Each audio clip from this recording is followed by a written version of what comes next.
Fall 2024 USF Swig Program of Jewish Studies and Social Justice. Tonight we will learn with Professor Oren Kroll-Zeldin and his discussion companion, Rabbi Chel Mandell, in an event titled Unsettled, American Jews and the Movement for Justice in Palestine. My name is Oren Kroll-Zeldin, and I direct the Swig Program in Jewish Studies and Social Justice, JSSJ.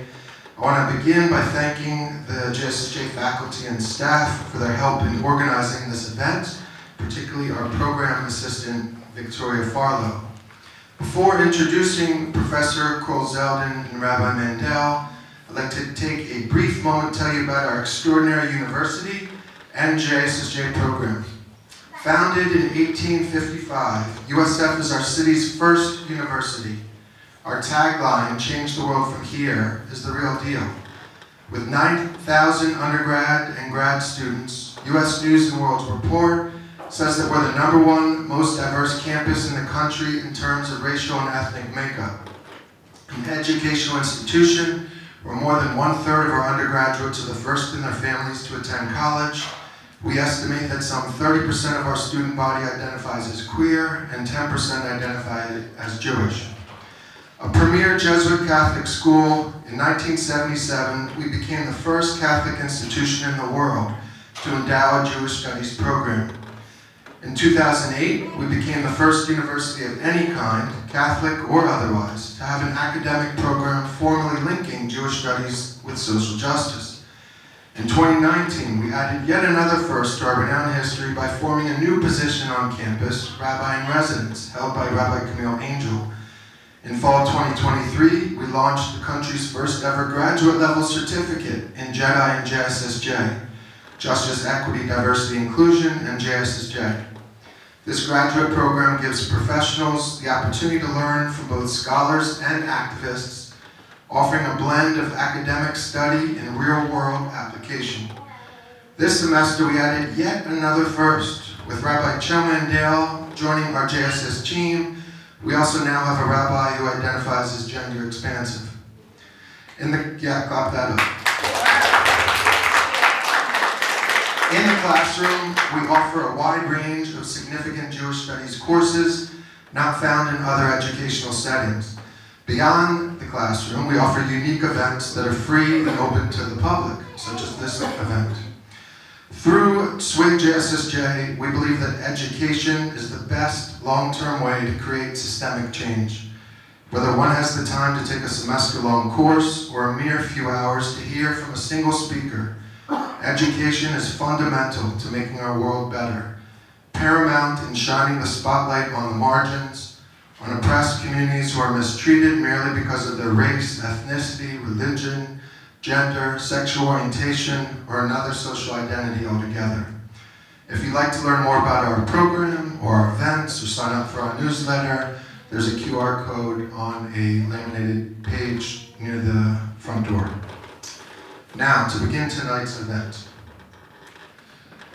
The relationship that the Jewish community has had and continues to have with quote-unquote Israel, the land of Israel, the state of Israel, the theoretical idea of Israel, Israel as Jerusalem, Israel as Zion, Israel and Palestine, and on, has been a proverbial lightning rod among Jews for about 150 years.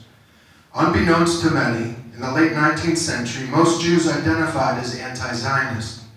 That is, they did not support a plan for Jews worldwide to immigrate to the land of Israel en masse. For liberal identified Jews of that time, whether gravitating to the reform movement of Judaism or not, this went against the basic premise that Jews had to become part of their respective nation states. European Jews in particular wanted to be accepted as citizens of the countries where they lived. Jews living in France wanted to be French Jews. Jews living in England wanted to be accepted as British Jews, and so on. For those identifying as Orthodox, mass Jewish immigration to the land of Israel was theologically problematic. Jews should only do so, most thought, if the Messiah came and instructed them to do so. In fact, when the first Zionist Congress, or conference, was established in the 1890s, the participants were fringe. The majority of Jews rejected them and the idea of Zionism. In other words, at the turn of the 20th century, the typical Jew was anti-Zionist. Over the next 40 years plus, the marginal group of Jewish Zionists fought within over Zionist meaning. Was Zionist actually about forming a Jewish nation state? If so, where would it be? There were scores of possibilities. Or was Zionism about reinvigorating a worldwide Jewish culture, not a state? Or was Zionism a spiritual idea, a Zion of the soul, an internal quest rooted in humanitarianism and humanism? Though the state of Israel was established in 1948, it took the better part of the 20th century for the winds to change, for most Jews to identify as Zionist. And as with all ideological shifts, especially those linked to generational narratives, over the last 2 decades, we're seeing yet another shift in the Jewish community. Whereas Zionist Jews were pariahs for most of the first half of the 20th century, and anti-Zionist Jews were outsiders the second half, during the first quarter of the 21st century, there are once again cracks in the dominant narrative, with significant numbers of Jews, specifically those living in the United States, where 40% of all Jews worldwide live, now pivoting towards anti-Zionism. As educators, our goal is to teach about these trends. We're charged with figuring out the reasons for such shifts. This, of course, leads me to tonight's main topic. Professor Oren Kroll-Zeldin published 2 books over the last year. Unsettled, American Jews and the Movement for Palestine is the second of these 2 texts. Kroll-Zeldin is the assistant director of our JSSJ program and a core member of the JSSJ faculty. The co-editor of This Is Your Song Too, Fish and Contemporary Jewish Identity, his other book, and author of Unsettled. He's the co-founder and lead curator of Mapping Jewish San Francisco. He's also the director of the Beyond Bridges Israel-Palestine program and has led numerous study trips to Israel and Palestine. He's an experienced facilitator for groups in conflict and was trained by the former director of the preeminent School for Peace, Waqti Salam, Neve Shalom. His research and teaching focuses on issues related to the complexity of Jewish identity and connections between Judaism and social justice, as well as the anthropology of the Middle East. His writing has appeared in numerous journals, books, and online publications, including Jerusalem Quarterly, Truth Out, J Weekly, International Journal of Education for Social Justice, Plus 972 Magazine, etc.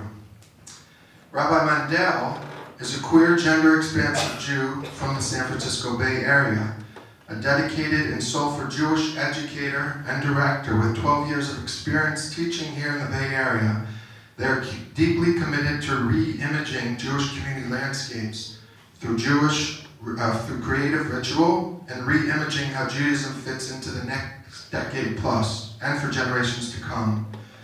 Chel is also the founder and spiritual leader of the Tzimtzum Collective, the queer Jewish community that gathers in Santa Cruz on unceded territory of the Waswas-speaking Yupi tribe.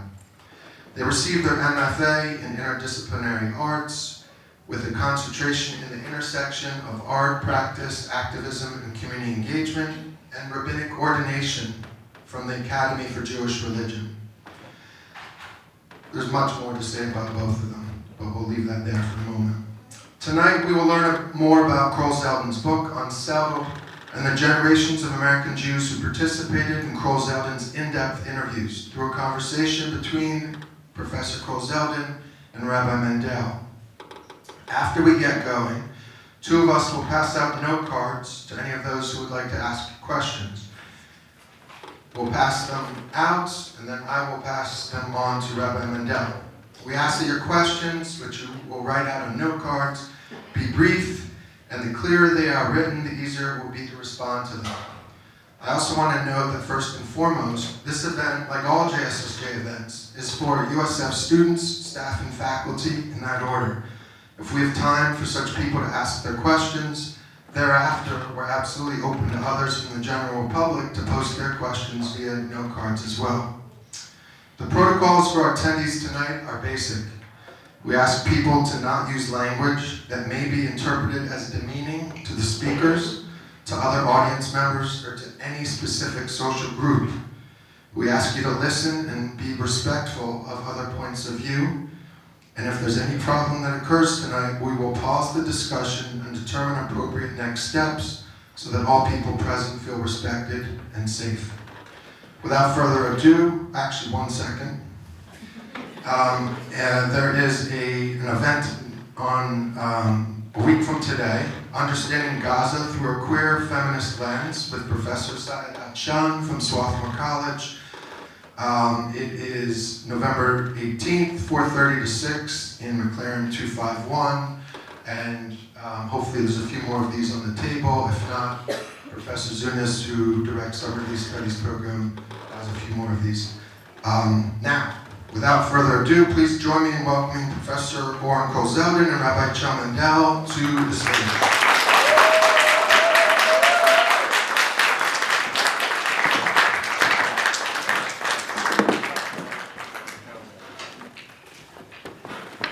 Thank you for being here, everybody. Hello, good evening. Okay, before we start and jump right in, because this book is, there's a lot in it, and we're going to hopefully get to a good amount. We won't get to everything. I recommend buying it, because I will say that, because it's really well written and researched. I just want to start by saying, maybe you feel a little tension in your body when it comes to this topic. I'm not sure. I do. So when we hear words like Zionism, maybe that brings up something somatically for you. Anti-Zionism, maybe that brings up something. Palestine, Israel, these terms are loaded. And I invite you tonight to enter into this conversation and listen with curiosity. It's not just another Instagram post. You know, it's not something short and digestible. This conversation is rooted in research and conversation and years of really studying. So I just want to give it that credit and weight, and just really appreciate you entering in with curiosity tonight, because that's how we will approach this conversation.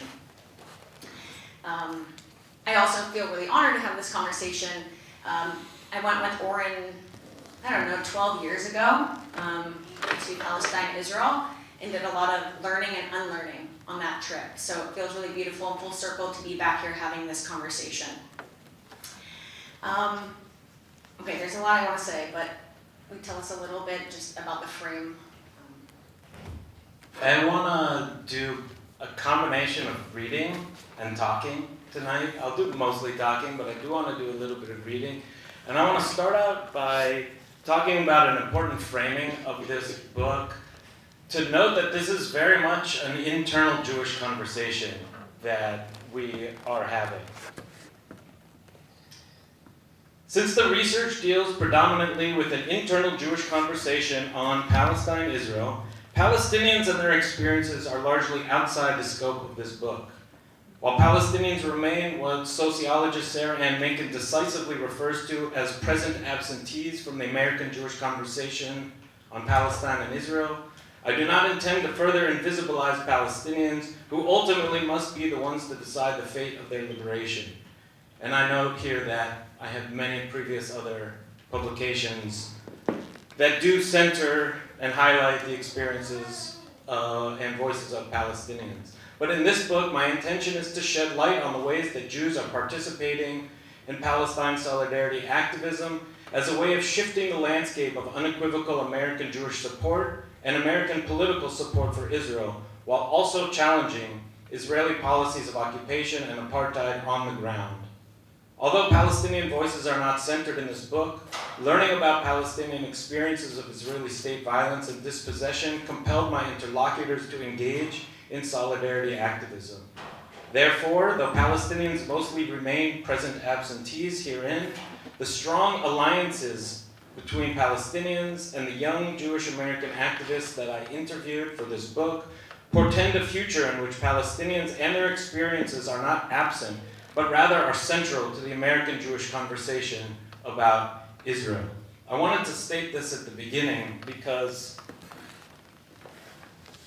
this is research that I conducted in one sense over about a 6-7 year period, But in many ways, also, this is an autoethnographic project that I've been working on basically my whole life.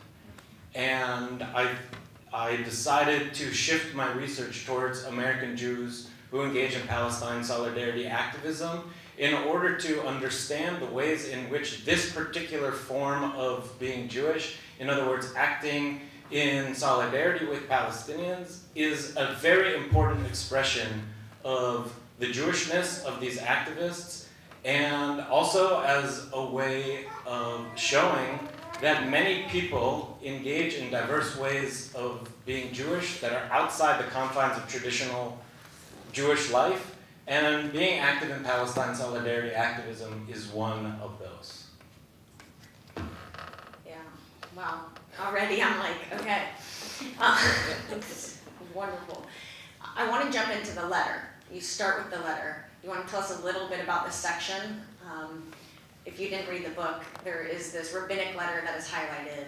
I'll say more about it, but do you want to read a section or share a little bit about this and why you chose to start the book with the letter signed by a bunch of rabbinic students? I'll let you share more. Okay, this book is ethnographic in its research, and if you've read anything I've written, I try to always start with a story. So let me begin with a story. I also should note that this book was written a long time ago, and I started with the events of May of 2021. Before this recent escalation of violence in Gaza, May of 2021 was the most recent round of escalation, and so that's where I start describing the violence. I'm not going to do that now. I'm going to start right after that. The response of young American Jews to what they're witnessing. The events of May 2021 had a sobering impact on many young American Jews watching the violence unfold virtually. Many considered lending their voices to a growing chorus of Jewish dissenters speaking out in solidarity with Palestinians. In one notable instance, a group of more than 100 rabbinical students from diverse denominational backgrounds penned an open letter expressing their solidarity with Palestinians. It called on American Jews and their institutions to hold Israel accountable for its, quote, violent suppression of human rights, end quote. Using eloquent and forceful language, the letter pointed to the mainstream American Jewish community's engagement with the racial reckoning concurrently taking place in the United States, while remaining conspicuously silent on the ongoing racist violence in Palestine and Israel. The letter declared, again, I quote, "So many of us ignore the day-to-day indignity that the Israeli military and police forces enact on Palestinians and sit idly by as Israel upholds two separate legal systems for the same region. And in the same breath, we are shocked by escalations of violence as though these things are not a part of the same dehumanizing status quo," end quote. The authors, a group of rabbinical students, cited biblical passages to illustrate their message of demanding justice for all, including Palestinians, thus emphasizing the centrality of Jewishness in their lives. It also made clear that they are the very people who will one day be in positions of power in American Jewish life. To that end, the letter noted, and again I quote, "We are future leaders of the Jewish community. We are training to teach the Torah and lead the rituals that will hold our joy and our sorrow. We are full of tears. We employ you, our community, our students, teachers, congregations, employers, funders, to find your tears too. Tap into the empathy that you need to feel and experience the reality on the ground in this place so that we can work to change it." The letter was intensely, end quote. The letter was intensely critical of Israel. But as is often the case with vocal criticism of Israel within the American Jewish community, those who signed the letter did so at great risk to their professional futures. One signee with whom I spoke admitted to feeling anxious that signing the letter would jeopardize their ability to get a job in a synagogue or another Jewish organization. Again, quote, "I signed the letter," they said, "but I was afraid to do so. I did it because it was the right thing to do. But I don't know if having my name on that letter will make it harder for me to get a job. I already know some people who signed the letter who had job offers rescinded," end quote. Despite the fear of reprisal, these future clergy members chose to publicly express their solidarity with Palestinians while calling on the American Jewish community to consistently apply its liberal and progressive values to Israel. Yet this was not an isolated event. It formed part of a larger shift taking place among younger American Jews. The letter points to the presence of cracks in the previously unbreakable Israel-American Jewish alliance. For many young American Jews, standing in solidarity with Palestinians and acting on personal political beliefs and progressive values are more important than potential employment opportunities. Rather, their political activism and embodiment of Jewish and progressive values are tantamount to how they want to live their lives, personally, professionally, and politically. I started the book with this story because I think it exemplifies everything that I learned in the process of doing the research and that I wrote about in this book, which is that a growing cohort of young American Jews are becoming active participants in the Palestine Solidarity Movement, showing up as Jews symbolically as a way of not only performing their Jewish identities, but as speaking and acting out their Jewish values, as a Jewish ethic. And here we had a group of rabbinical students, some of them literally putting their professional careers on the line to say our Jewish values obligate us to work in solidarity with Palestinians and for justice for Palestinians and to end Israeli state violence. And so now I want to ask you, actually, I know that you are one of the signees of the letter and even one of the primary authors. So how did you get involved with this, and what was it like for you to be part of this whole process? Yeah, I'm happy you started with the letter. It felt like a moment of something's going to change. I mean, that's how we feel as activists and as change makers. Something's going to change. And I had this opportunity to be part of this cohort. You heard that over 100 rabbinic students signed this. I'll just say that thread has continued, and there is, of course, a signal thread, a thread with hundreds of rabbinic students that's lasted since 2001, and it just renews every year with new rabbinic students who have aligned values that want to stand in solidarity with Palestinians. And I will say it was not an easy decision. I've held politics for over a decade that would align ethically with standing in solidarity with Palestinians' freedoms and liberation. And I was pretty much signing that was the decision to say, okay, I likely will not get hired in the majority of Jewish institutions. They won't even look at me.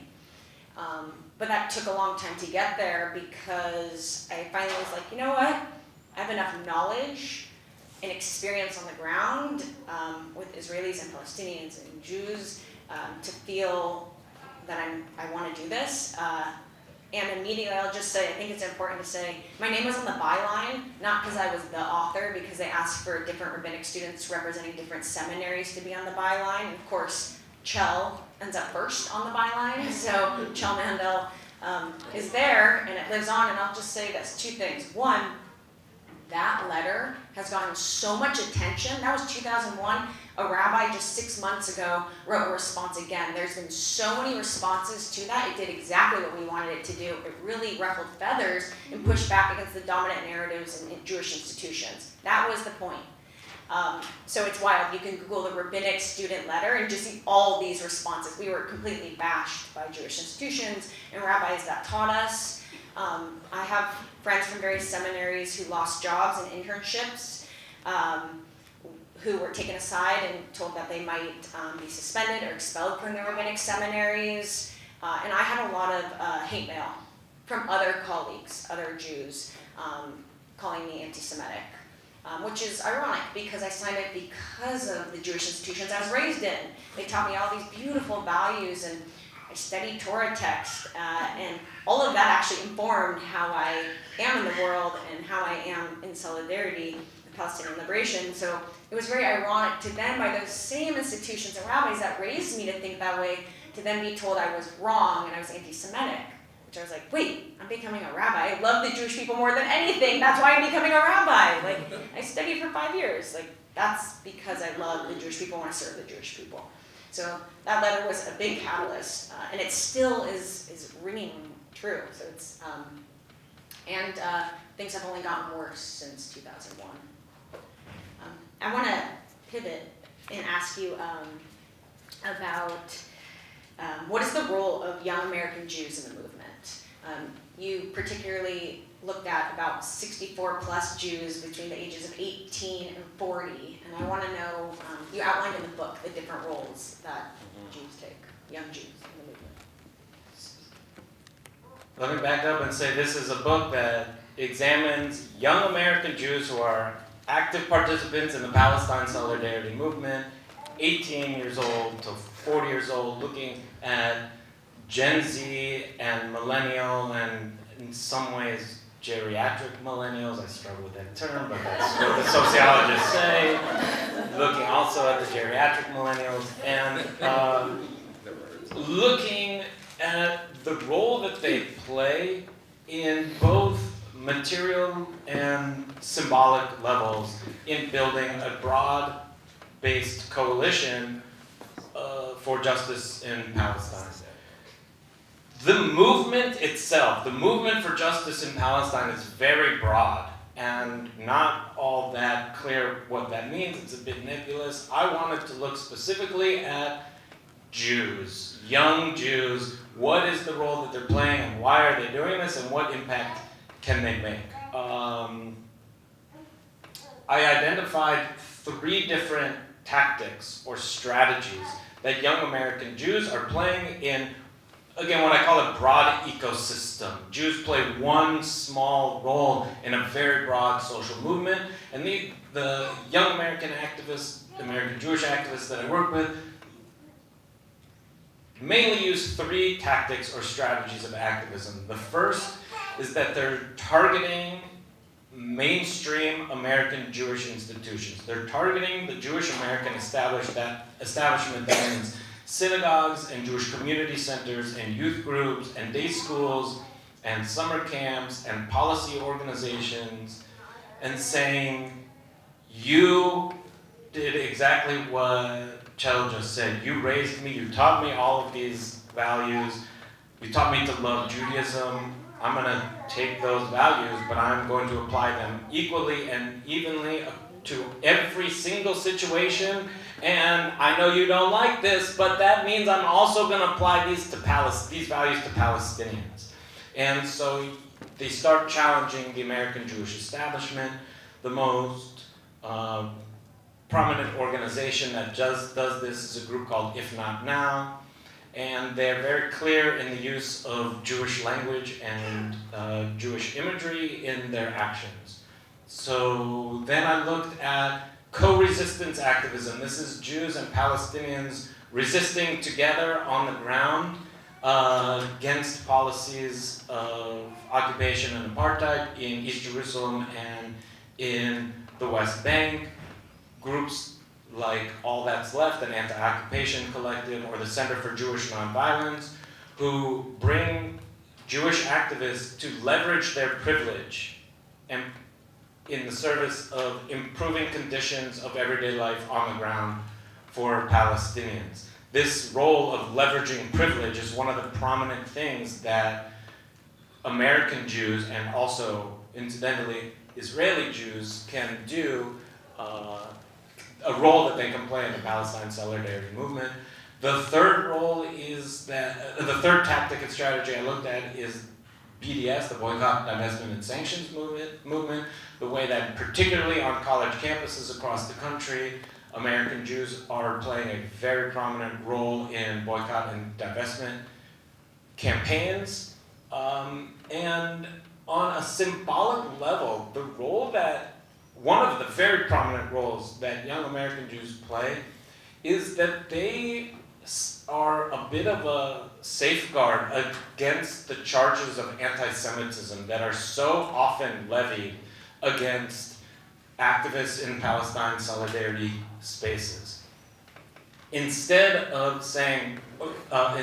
dismissing the movement as a whole as anti-Semitic, it is much more challenging to do so when you have Jewish activists participating so meaningfully, Now you need to be a lot more clear about what is your condemnation. It can no longer be a charge of anti-Semitism, and having active Jewish participants in this movement plays that role. Also, in a symbolic level, having Jewish participants in this movement really shows that Jews and Palestinians do not need to be enemies, and are not inherently enemies. That in fact, there are strong alliances that can be built between Palestinians and Jews that disrupt and rupture the dominant narrative that Palestinians and Jews must be in conflict with one another. The American Jewish community in particular has a role to play in challenging the American political establishment and unequivocal American political support for the state of Israel. And we're starting to see the ways in which American Jews can be a force in political organizing to pressure and challenge members of Congress or other institutions to pressure Israel to shift, or rather to pressure the American government to shift its policies towards Israel. So that might mean withholding arms shipments to Israel. As soon as there's a much larger presence of Jewish activists in that movement pushing for that, it changes the political calculus. So those are some of the roles, I think, of American Jews. What else do you think? Wonderful. Yeah. No, I think that's great. A question, I don't know if it's even, there's an answer for this, but what I was thinking about was this idea of co-resistance, of being on the land, and let's say being in the West Bank, Jews standing alongside Palestinians in solidarity to stop a demolition of a home. I have curiosity around, is that the Jewish role, like my Jewish American privilege, I have a passport, I can go over there, I can do this and put my body on the line, or is my role like in the streets here? Right? I mean, I know my role as a rabbi, it's a little different, but I think I'm always curious about how we position ourselves as people who want to stand up, and that was something I was thinking about while you were saying that. I don't know if you have anything to say. I don't want to say one's better than the other. They're different ways to show up on the land or here. Yeah, I'm curious. I always have things to say about Okay, this. say So there is a role for everyone in this movement. And the fact that there are these different tactics and strategies is, I think, really important. Let me tell you a brief story from an activist that I interviewed doing work for this book. This is someone who grew up in the Jewish community in the United States, but moved to Jerusalem long ago and has become a very, very prominent activist in co-resistance, going into Palestinian communities in the West Bank and working on the ground. And when I asked this person, this activist, what do they think of the strategy of targeting mainstream American Jewish institutions here or blocking the streets here in the United States, their response was, for me, my place is here. My role is here. I know that for me, what's important is to be doing this work on the ground in solidarity with Palestinians who have invited me as a Jew to participate in nonviolent direct actions in their communities. Going and sitting protesting in front of a Federation building in New York is not for me. I'm glad people do that, but I have no interest in doing that. I then spoke with someone else who, when I told them that story, they're like, well, co-resistance activism is not for me. I am one of those people who solely is interested in putting my body in front of a Federation building in New York. They both said, the other thing is not for me, but I'm really glad that there are other people doing that. So I really think that there's a role for everyone in the movement. And let's be clear, one of the ways that social movements function is to have a broad-based coalition with multiple-pronged strategies at the grassroots level. Co-resistance activism is one that some people can get involved with, and targeting mainstream Jewish institutions is another one that some people can get involved with. But you brought up a really interesting thing, a very important critique of co-resistance activism, which is that, yes, you as an American Jew, because of the systems of supremacy that privilege Jews in the state of Israel, means that you have the opportunity to leave the comforts of your home here and travel halfway across the world. You can get into Israel because you are a Jew, and you can be involved in this type of activism. Is that a responsible choice? Is that an ethical choice for an activist when not everyone has that same privilege? This is a very real conversation in these activist spaces. These activist communities are not monolithic, and they have very robust and real conversations about what is appropriate, what is ethical, what is the moral thing to do, how can we be most successful. And some say, yeah, let me go put my body in the line, and others say that's not for me, and that's not okay for others to do either. Yeah, I appreciate that.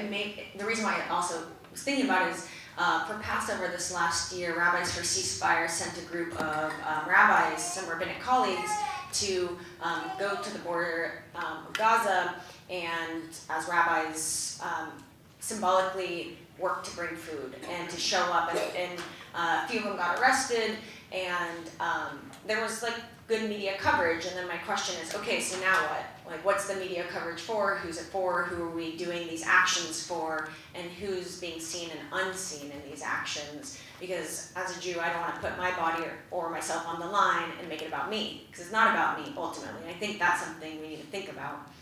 But I want to jump to asking you about how does one get involved in the movement, right? Like, I was thinking, and we'll talk more about pre-October 7th and post, but I was thinking since October 7th, it's quite a jump to ask for American Jews to jump into this movement. This is what we're doing. It's like people have decades and decades of Zionism and learned narratives to the institutions in which they've operated within. It is not easy to unlearn Zionism or narratives that raised us and that were passed down from our families. So you wrote in the book about this idea of like unlearning Zionism, and I'm curious, how do we question it? How do we bring curiosity to it? I'd love for you to talk more about that. There are many ways that someone gets involved with this movement. I'll talk about some of the mobilizing moments that got young American Jews involved. But before any of that can happen, most American Jews need to confront the Israel education and the process of Zionist indoctrination that they were raised with. So I have a chapter, Unlearning Zionism, Myths, Miseducation, and Pro-Israel Indoctrination. This is a little bit of a nod to the great Lauryn Hill, the miseducation of, I call it the miseducation of American Jewish youth. There's an entire process in which American Jewish educational institutions teach a very clear one-sided picture, the dominant pro-Israel narrative, the dominant Zionist narrative, and very intentionally and in very calculated ways invisibilize, erase any and all Palestinian narratives. In order to first become an active participant in Palestine solidarity organizing, most, although not all, young American Jews need to go through the process of unlearning Zionism. That is, unlearning the myths of the pro-Israel indoctrination. That means not learning only about the establishment of the state of Israel through narratives of war of independence, but it means also encountering narratives of the Nakba, narratives of the ethnic cleansing and dispossession of Palestine and the depopulation of over 400 Palestinian villages. It means having to unlearn the role of the Jewish National Fund in buying Jewish land, and also learning about the planting of trees in Israel over these depopulated villages so that they could complete the erasure of Palestinian presence on the land. Unlearning Zionism, I'm going to read something for a moment. Unlearning Zionism also recognizes that the implementation of Zionism through a commitment to Jewish supremacy in Israel is at odds with core Jewish values. This commonly leads to a profoundly painful experience, an understanding that prior to this point there existed a cognitive dissonance, permitting a double standard within one's own ethical system. By unlearning Zionism, Jewish activists are encouraging the Jewish community to confront the same cognitive dissonance, leading them to a political position regarding Palestine-Israel that is more in line with their interpretation of Jewish values. Simply put, unlearning Zionism is a rupture that leads to a profound process of personal transformation, one that enables activists and allies to envision and work to create a shared future for Palestinians and Jewish Israelis rooted in justice, peace, and equality. I want to read one more paragraph. Unlearning Zionism requires dismantling dominant narratives and communal truths that are deeply ingrained in the enculturation of most American Jews. A communal truth is, and I quote, an operating system of ostensibly historical facts that serves to explain a people's worldview, thereby giving it both credibility and legitimacy, end quote. And you can't read the footnote here, the end note, but we'll give proper citation to Aaron Hahn Tapper, Judaism's An Introduction to Jews and Jewish Identities, chapter 1, whatever. But very necessary citation here. Because communal truths often shape a community's beliefs, practices, and values, Jews who unlearn Zionism not only contest widely held narratives about the quote-unquote righteous nature of Israel's national project, but also they reject a monolithic pro-Israel Jewish identity. This process of unlearning Zionism is an essential stepping stone to active participation in the movement. Because of the cohort that I did research with, there are a couple of very important key mobilizing moments, historical things that happen that also bring people into the movement. This is usually, for people, moments when they have this rupture. There's cracks already forming, and then something happens and they're like, oh, okay, I need to really radically rethink this because what I see happening is not in line with my values. So for the, here we go again, for the geriatric millennials, the first Gaza war, 2008-2009, was a significant rupture when people are seeing massive, disproportionate violence in Gaza, and young American Jews are saying, this does not work for us. The election of Donald Trump in 2016 is another one of those groundbreaking moments. Oh, before that, 2014, Gaza war in 2014, another significant shift. This is the moment when we saw young American Jews found, if not now. This is what has become the primary organizing space and organization for young American Jews in Palestine solidarity activism. The election of Donald Trump and his decision to move the embassy, the Israeli embassy, to Jerusalem. May 2021, the violence in May 2021. And this was not included in my research, but the events of October 7th and the preceding year, the events of the preceding year, have become another significant catalyst, mobilizing moment that creates such a rupture for young American Jews that it brings them solidly into Palestine solidarity, organizing, and activism. There are many other smaller events, but those are some of the big ones. Oh, I have so much to say about that. I want to ask you more questions though. Before I ask some more questions, something we talked about offline, what you could bring in here was the unlearning of Zionism, where that needs to be done and how it needs to be done. Because especially in October 7th, post-October 7th time, there's a lot of non-Jews telling Jews how to unlearn Zionism, and within Jewish spaces, Jews calling other Jews out of, you have to unlearn this, and it's been really, I think, problematic in how a lot of this has come down. It took me years to unlearn, and I started unlearning at 18, 19, and it's taken me like well over a decade to want to speak out. So to ask people overnight to change and those cracks become really open and you learn immediately, like, it's really hard. I don't know if you want to say more about that, but... Unlearning is very hard. Unlearning is significantly harder than learning. Reprogramming is very, very challenging. Two things. One of the reasons that so many young American Jews organize in the context of Jewish organizing spaces is that it's a lot easier to unlearn Zionism in and around other Jews. It should not be the labor of Palestinians to help Jews to unlearn the Zionism that they were taught. And therefore, we have groups like Jewish Voice for Peace, or the Center for Jewish Nonviolence, or If Not Now, or All That's Left, or many, many other Jewish organizational spaces for multiple different sort of demographics to unlearn in Jewish spaces. It's maybe, quote unquote, safer.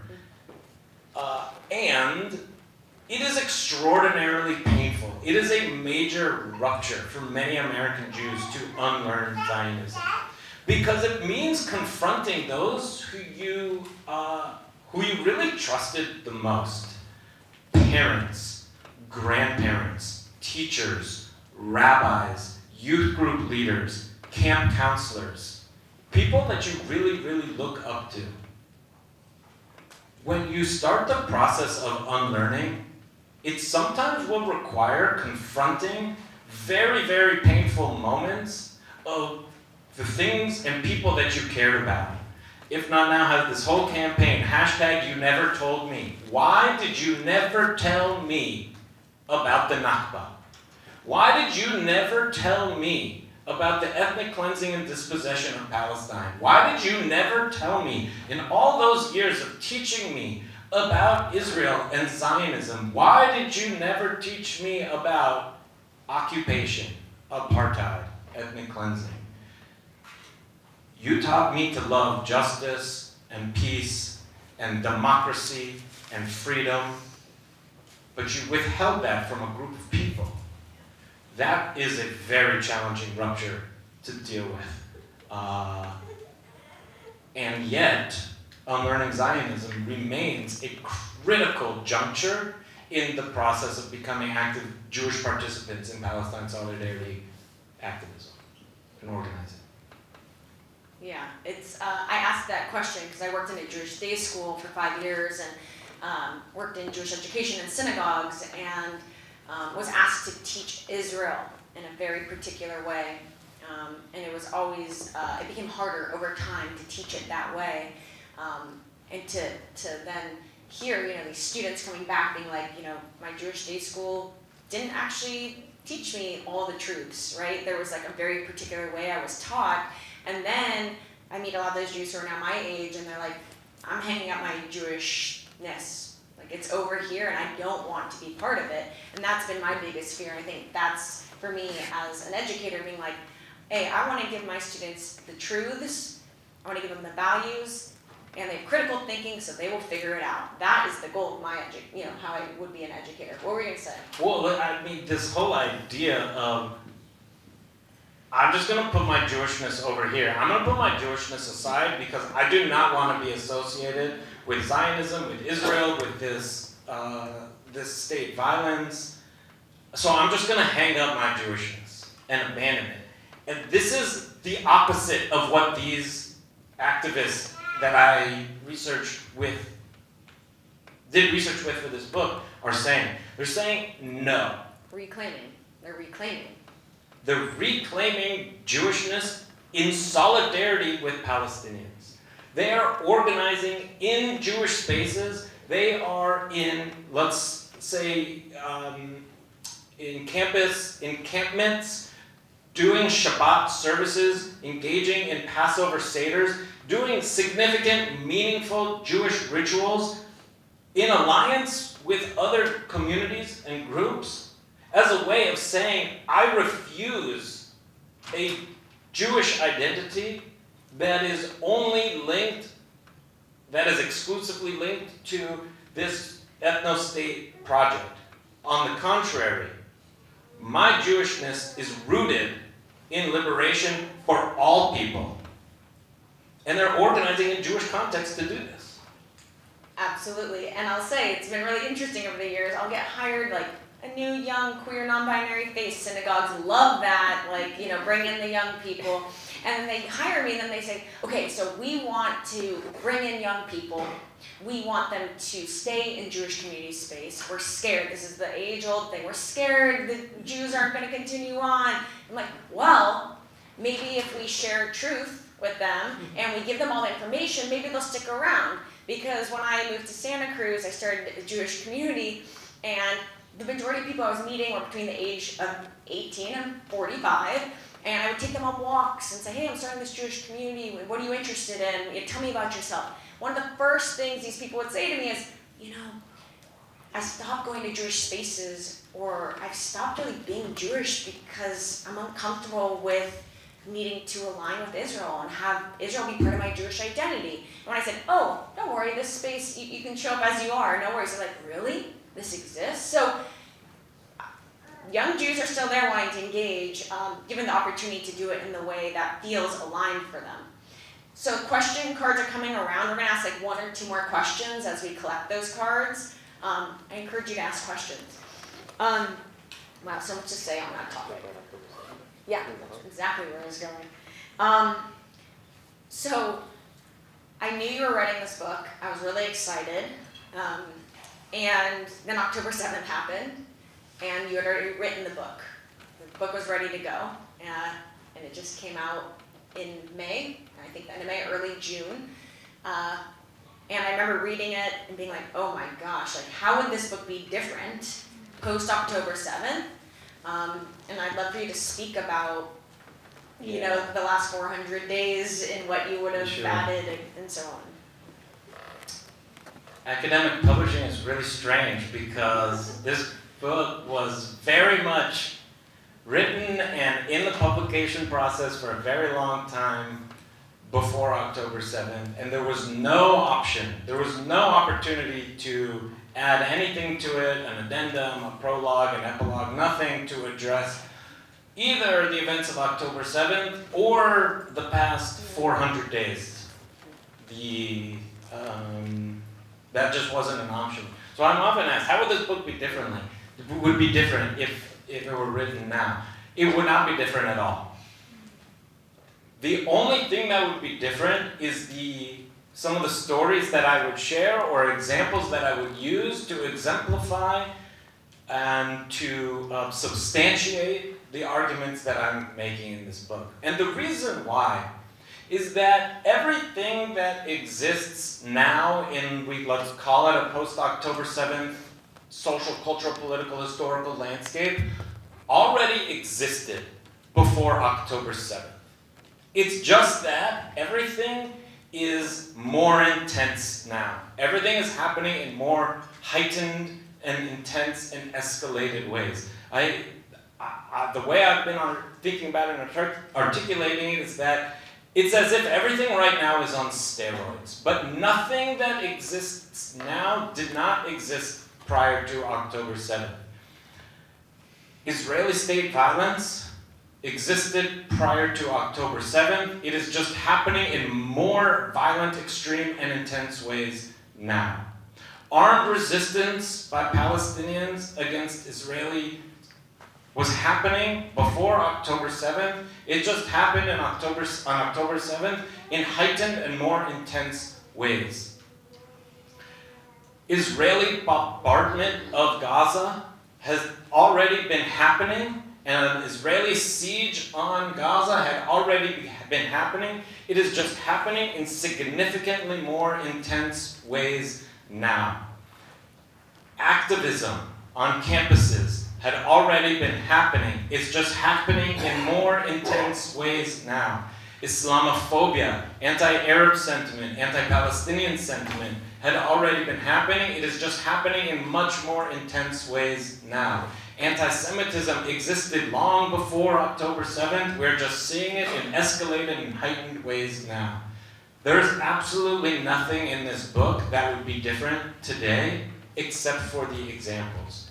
In the examples, let me say in this book, I often refer to actions that activist groups took that were in solidarity with Palestinians, but very specifically and intentionally used Jewish language, Jewish ritual. So for example, when If Not Now was founded in the summer of 2014, the very first thing that they did, they were not an organization yet, it was just a group of Jewish activists who were witnessing the violence in Gaza and said, this is not something that we feel comfortable with happening in our name. So they took to the streets in New York and recited Kaddish, the Jewish mourner's prayer, and said Kaddish for the lost Palestinian lives in Gaza, for the people that were killed by Israeli state violence, by the Israeli military.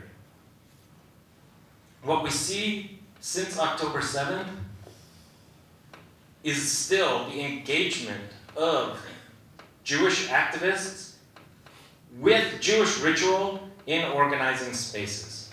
Still saying Kaddish, the mourner's prayer, doing Shabbat services or Passover seders, or incorporating very specific elements of Palestine solidarity work towards Palestinian liberation within the context of Jewish language, within the context of Jewish values. So really, although so much has changed, nothing is different in this book, and we still see, what we actually see is even more American Jews fully pushed by the catastrophic violence of the Israeli military in Gaza to say, not in our names. This is not okay. That's the only difference between pre-October 7th and today. I have one last question, but I'll wait till then. We'll do some note cards first. I'll mix it up here. We're going to change the energy up. Thank you for your questions. These are awesome. There's one of them I want to answer too. Like, this is, okay, but I'm going to ask you first and then I'll answer it. From your experiences, what is the most effective and compassionate way to call in Jews who are unlearning Zionism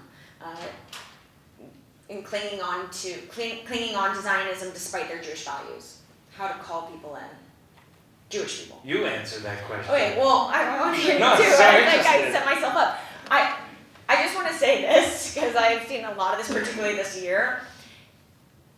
Okay, I was yelled at by a Jewish activist for saying this, but I'm still going to say it, because I don't know if this sounds radical enough, but if you cannot be level-headed and calm and call in a Jewish friend or a Jewish community member that is Zionist in the way in which they are continuing to support what is happening over on the land, if you are not level-headed and calling that person in, you might not want to be the person doing that. Because my experience is when you are calling in a Jewish community member to break down and unlearn or push back against the Zionism they were handed, they're going to hold that near and dear to them because that's part of their identity, that's part of their dominant narrative, and you are just going to make them cling to that harder if you tell them they are wrong. So if you are not level-headed and calm, having that dialogue, I recommend you not doing it. No, this is the one we're working. Yeah, sorry. And I just think some of us are positioned to have that conversation, some of us aren't. I don't think it's for everybody to do that teaching. Some of us have different capacities. And that might not be your job in the movement. And I think a lot of people think it is their job to tell other Jews how to unlearn Zionism. And I just don't think it is. So I think it takes self-reflection to really think if that is you and your role in the movement. Yeah. I don't think there's a most effective way. I think that there are many effective ways. Everyone needs to go through their own process. I think that it's important to give people time.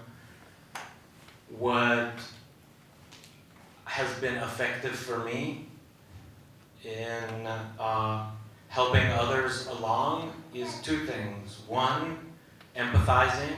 I myself have gone through a very challenging, brutal, and personally disruptive process of unlearning Zionism. So I have been effective in letting people know that there are others going through this as well. And persistence. Continuing to talk about the ramifications of Zionism for both Palestinians and for Jews, and just persistently and consistently talking about those things, eventually that rupture can become complete. Absolutely. And I would just say starting with with one person, because one person, teaching one person, that person will start to dig in and then ideally have conversations with more people. That's been my experience. Educating just a few makes a difference. So the next question, so I want to get to these questions. How can non-Jewish allies best support Jews working for justice in Israel and Palestine? That's a great question. All social movements are based on broad-based coalitions. The most successful social movements in history require very broad-based coalitions. That requires powerful alliances. So, how can non-Jewish allies best support Jews in working for justice? Again, I don't know if there is a best way, but being allies and showing that there's a clear place for multiple different social identity groups within the movement and not excluding different groups, I think is very important. But also in a sense, like allowing Jews to go through the unlearning process is very much an internal thing. And because of who I am and because of the research that I do, I actually think it's more the job of Jewish individuals and communities to be allies to non-Jews, and not for non-Jews to be allies to Jews in this particular context. In other contexts, it's different. But in this movement, that's what I think is most effective and important. Yeah. I have another one. I'm just going to keep... All right, we're going to keep rapid going. fire. I want to get to your questions. What does the future of Israel as a state look like with an upcoming generation of anti-Zionist Jews, or more anti-Zionist Jews? How would it shape? Well, These are hard questions. well, I don't understand. You can say... Listen, I have thoughts, but it's inconsequential. This is not about, my research is not about this. And also, is this... Okay, I'll answer it in two ways. Because what does the future of Israel as a state look like with an upcoming generation of anti-Zionist Israeli Jews? I will say that the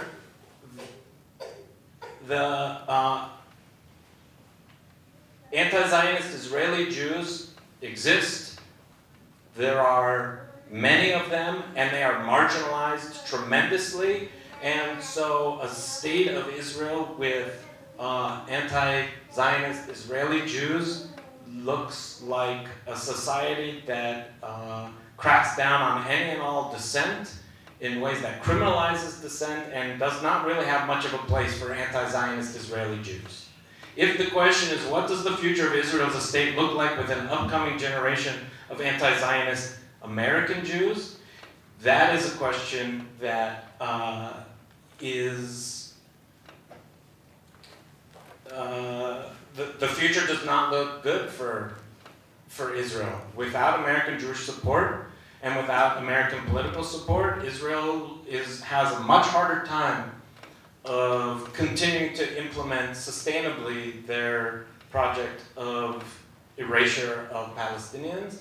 And so it will become a lot harder for the state of Israel to continue with its policies as more and more American Jews, or as more and more Jews outside of the state of Israel, not just identify as anti-Zionists, but actively participate to disrupt Jewish supremacy in Israel. It does not portend to a future of Jewish supremacy, which is Israel's desire. Israel's continuing to ensure the supremacy of Jews, to privilege Jews in Israel. So the more and more anti-Zionist Jews across the world there are, the harder it is for them to sustain that project. What do you think about this one? Pass. Pass. Yeah. This is like dying. I'm sorry. Okay, I like this question.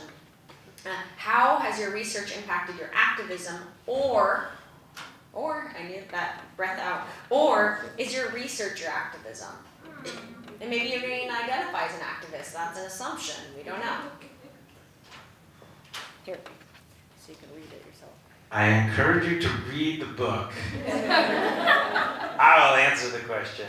I was trained as a cultural anthropologist in a scholar activist framework. That my scholarship and my teaching are both a form of activism. And I don't actually see either my teaching or my activism as being able to be divorced from activism. In a different part of my life, when I was different and had different responsibilities, I did different forms of activism. One of the reasons I wrote about young American Jews and not older American Jews is that the levels of grassroots activism are usually more profound for younger people because of the place where they are in their life. So over the course of my life, my activism has shifted dramatically. But I very much see my research as a form of activism. Now I'm going to answer the other part of the question with the story. How has my research impacted my activism? I learned so much from the people that I worked with in the context of doing my research. I became not only I think that I became a better activist, I think I became a better writer, I think I became a better teacher, and I think I actually became, this is a complicated thing to say, but I think I became a better Jew in the context of doing this research because of all the things that I learned from the people that I did research with. I'm going to tell you a personal story to illustrate this. Again, you have to read the book to learn a lot more about me. This is very autoethnographic. In addition to it being ethnographic, I grew up in a very normative Reform Jewish community in a small town in Southern California you might have heard of. It's called Los Angeles. And I was very much raised in a normative Zionist community as well. After I went through the early forms and stages of the process of unlearning Zionism, I started to inhabit very deep-seated, internalized anti-Semitism. A very intense inability to engage with Jewish ritual in a meaningful way, and to engage in certain forms of Jewish life because I had a very difficult time separating my Jewish identity from Zionism and from the State of Israel. It was only in the context of doing research with a very profound group of activists who were very intentional in their activism and very clear and intentional in their Jewish engagement and practice with Jewish ritual, that I was able to return in certain senses to a profoundly meaningful and positive Jewish identity, where I was able to go back to engaging in Jewish rites and rituals in ways that felt comfortable because I saw the ways that other people modeled for me what that could look like in reimagining Jewishness in solidarity with Palestinians. So my research impacted my activism, my research impacted my Jewish identity, and my research is my activism. That was awesome. There's a question here that I'm guessing you're not going to want to answer, but I think you just answered it. So I want to ask the question and relate it to what you just said. I love this question because I've had this conversation once this week already. What direction do non-Zionists or anti-Zionist Jews pray towards? Because Jews traditionally face the land, they go gaze east. And you kind of answered it of like, there you had to find other rituals and ways in and be in community and do things a little differently than how you had previous. And the question of where do you face, as we evolve things, well, Judaism's always evolving actually. It's not stagnant, and neither is Torah actually. I think we like to believe that Torah is, but it's not because we're always changing. So Torah is actually always changing, and Torah has never just been the same. Even if we look at halakha and Jewish law, we've continued to adapt and evolve halakha and Jewish law. So the idea and the question of where do we face to pray, that's a great conversation to think about and have with your rabbis and evolve, because these are the things that need to evolve and change around our Jewish ritual, and we can actually do that. Who says we cannot? Okay, I just had to answer that based on what you said. Do you want to say more about that? You want me to say more about that? Only if you want to. Well, I mean, you in a sense just articulated the conclusion of my book, which is that Jewish cultural survival has in many ways been predicated on adaptability for millennia. And Jewish survival, American Jewish cultural survival, will continue to be predicated on adaptability only if American Jewish institutions and American Jewish communities and American Jewish individuals are willing to adapt to the contemporary social, cultural, historical, and political situation.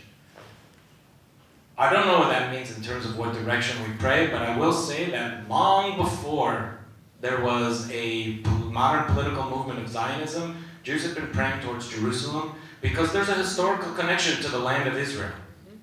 The land of Israel, not the state of Israel. Professor Hontabber gave a brilliant introduction that differentiated between the land of Israel and the state of Israel. Praying towards Jerusalem, I don't necessarily think needs to be a rupture, one of those places of adaptability. And San Francisco is a Zion. Los Angeles is a Zion. Buenos Aires is a Zion. Wherever Jews have lived, that can be their Zion. So why not adapt and pray towards those places? No. Yeah, here it is. I'm going to ask one more question off the cards and then one more that I had. Okay. We might need to evolve this question a little bit, but just talking about how can we recreate collaborative community in the United States of America, particularly between Jews and other groups. I mean, it says Jews and Arabs. You could read it. But I think that's a great question around collaboration and coming together in solidarity, because a lot of activist groups are really fractured in what happens when we come together. And is it just Jews fighting and pushing back? Who's the we in the standing up against? I'm going to read the full thing. Go for it. This says, I am Lebanese. My grandfather taught me we are against Zionism, not Judaism. But I only learn about historical collaborations of Arabs and Jews. How can we recreate collaborative communities in the United States? This is very, very important. That there are deep solidarities between Arab communities and Jewish communities. That the project, the contemporary project of Zionism ruptured. There are deep lessons to be learned from the histories of Arabs and Jews that can be replicated and recreated in multiple contexts, including here in the United States and including in the Middle East, in the contemporary Middle East. Collaborative communities in the United States and beyond must be predicated on shared political commitments towards liberation and security for all.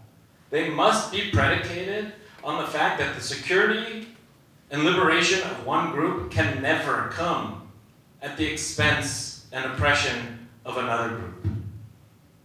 In the contemporary political situation, we see this as Arabs and Jews in conflict with one another, that Jewish security and safety is predicated on the suffering and the oppression of Arabs.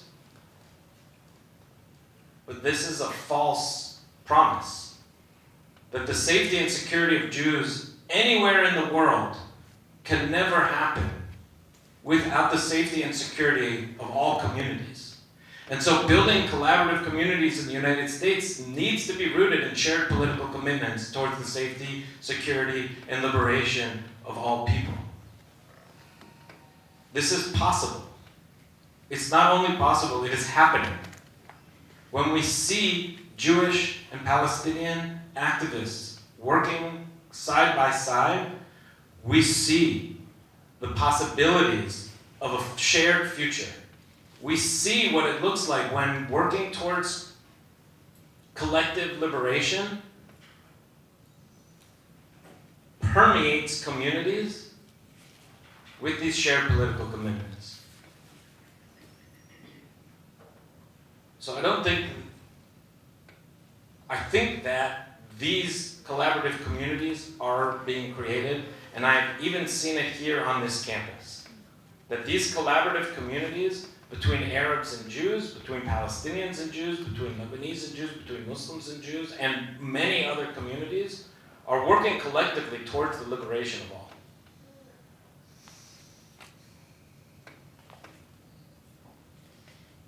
We have actually time for two more, I'm sorry. We gotta keep going, I gotta get to the questions. Okay, what solution do these young activists call for when engaging in these protests for justice, like the two-state solution or more radical abolition of the Israeli state? So what are the activists calling for? Yeah. This community is not monolithic. This activist community is not monolithic, and they do not all call for one solution. Many, in fact, are not calling for solutions at all. They are calling for justice, liberation, an end to state violence, and quote-unquote solutions can come when there is no longer that type of ongoing state violence. Some advocate for a two-state solution. Some advocate for a one-state solution. Some advocate for a confederation system. Some advocate for the abolition of all states and therefore are very clear in their commitments to the no-state solution. There is not a single solution that everyone is working towards, and to be quite honest, many of the activists that I work with like to put this in quotation marks, solution. is the one-state solution or the two-state solution, because there is so much work that needs to be done towards liberation and ending violence before there can be any type of meaningful reconciliation towards a robust and meaningful solution that is rooted in both justice and peace. And most of the activists are abundantly clear. They're not talking about peace without justice, ever. They are clear that if there is no justice, there is no peace. N-O justice, N-O peace. But that if you know justice, K-N-O-W justice, then you can know peace, K-N-O-W peace. And so there's no one solution that they're working towards. And I would just add and just say that I think it takes humility in the activist communities and the ones I'm part of, and we don't have the answers totally, but in this moment, and when people are in the streets, the people I'm standing with are saying, let's stop the violence immediately, and that's the first step in moving forward, and that's immediately what's here. And of course there are more steps to come, but I can say as an American Jew, it's not up to me actually what happens over there. I can have ideas, I can have conversations, but I said it recently, I'm kind of tired of hearing everyone's opinions on the solution for over there. Let's just start with what's immediately in front of us and have humility that I'm not going to be the one to propose that solution. The question I wanted to end with was kind of how we started. We started with the letter and talking about it as a catalyst in a moment where at least I felt hope in the leadership of the American Jewish community. What does it take to change the American Jewish community? I was thinking, is it the rabbis, right? These rabbis are shifting things, but it's really, really hard because you can be an anti-Zionist rabbi, but then you're not getting employed, and then you're called anti-Semitic, and then, your career is really challenged. So it's where do you go? I feel like there's a lot of dead ends. So I don't want to be let's end on a hopeful note. That's not necessarily what I'm looking for, but I'm curious, what do you see, what will it take to really change and shift the American Jewish community? Let's end on a hopeful note. Okay. Because the young American Jews who are involved in the movement for justice in Palestine are changing the game completely in the American Jewish community, and they are creating a future Jewish community that they want to live in and that they want to be part of. They are leaving the legacy organizations that don't represent them.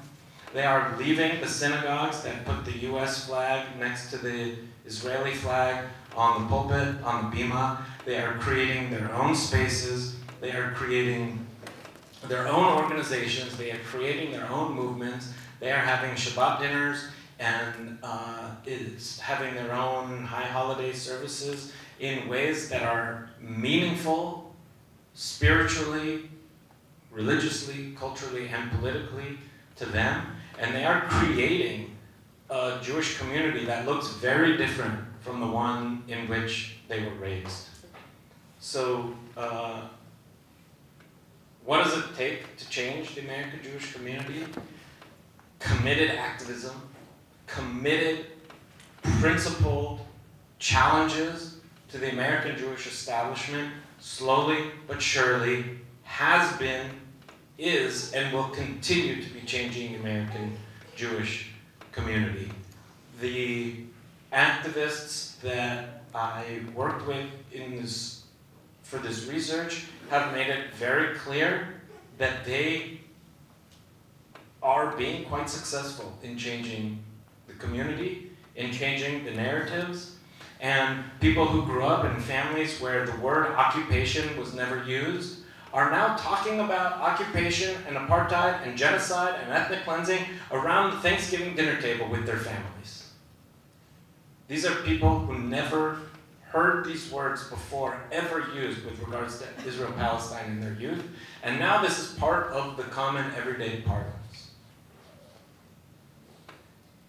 Things are changing, and the state of Israel and its actions are actually making the work of these activists a lot easier, because the actions of the state of Israel are bringing more and more and more people into this movement that is changing the American Jewish community, that is changing the American Jewish conversation about Israel, and perhaps most importantly, changing American Jewish identity in the 21st century, one that is much more aligned with Jewish values and committed to social justice in ways that are predicated on the liberation for all. So for me, that's a hopeful note. I don't have much hope for much in the world right now, but I do have hope in the ability of the activists in this social movement to push the political pendulum in a different direction and to push the social, cultural, and religious pendulum in the American Jewish community in a way that points towards justice and liberation for all.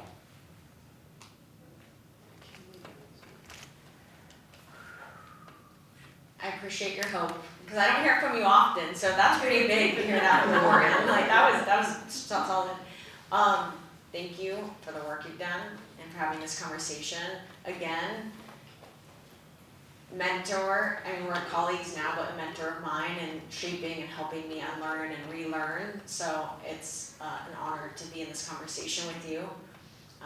And may we challenge the paradigms we live within. Thank you all for being here. Really shameless plug if you want the book. I think there's books in the back that you can buy. Really shameless plug. So thank you for coming. Have a good day. Sorry, I should have plugged you. It's okay, I did. Sorry. Oh.